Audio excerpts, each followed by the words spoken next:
তেলটা ঢেলে দিচ্ছি। এবার আমি মশলাটা একটু সাঁতলে নেব। মশলা নিয়েছি এখানে পেঁয়াজ, আদা, রসুন আর শুকনো লঙ্কার গুঁড়ো। প্রথমে আমি পেঁয়াজটাকে ভেজে নিচ্ছি। আর নুন হলুদ লাগবে, এগুলোকে আমি একটু গুলে নেবো বাটির মধ্যে। এটা একটু ভাজা ভাজা হোক। এটা ভাজা হতে হতে আমি মশলাটা একটু গুলে নিচ্ছি। বাটিটার মধ্যে আমি নুন দিচ্ছি,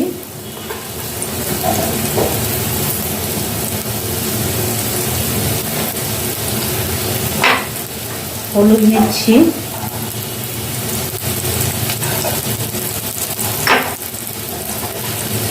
লঙ্কার গুঁড়ো নিচ্ছি,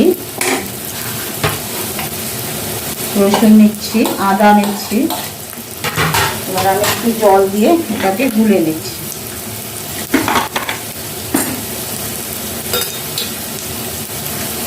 এটা গোলা হয়ে গেছে, ততক্ষণে পেঁয়াজটা একটু ভাজা হোক। ছোলাটা আমি তখন সেদ্ধ করা দেখিয়েছি। এবার আমি মশলাটা দিয়ে দিলাম, গুলে মশলাটা একটু ভেজে নিতে হবে ভালো করে।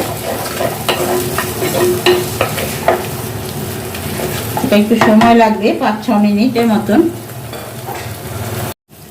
এটা ভাজা ভাজা হয়ে গেছে। এবার আমি একটু দেবো টমেটো কেচাপ। এটা হাতে তুলে দিচ্ছি।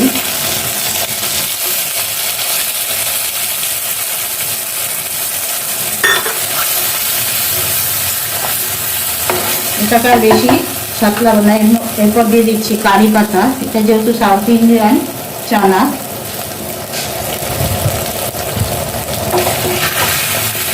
এবার আমি কাঁচা ছোলাটা যে সেদ্ধ করে নিয়েছি ওটা দিয়ে দিচ্ছি। এটাতে জল পড়বে না একদম,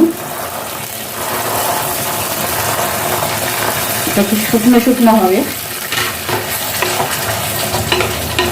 এটা বেশ কিছুক্ষণ করে নিতে হবে রান্না, 5 মিনিটের মতো এটা ভাজতে হবে, ততক্ষণ এটা মশলাটা গায়ে গায়ে লেগে যায়। এটা হয়ে এসে এবার আমি একটু পাতিলেবুর রস দিয়ে দেবো।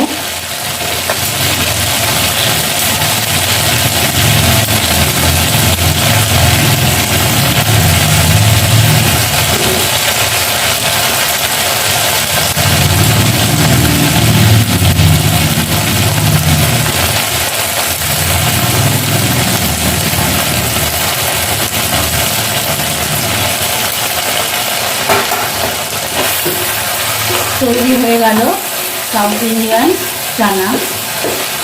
আপনারা এইভাবে তৈরি করবেন। ভালো লাগলে লাইক করবেন, শেয়ার করবেন, সাবস্ক্রাইব করবেন।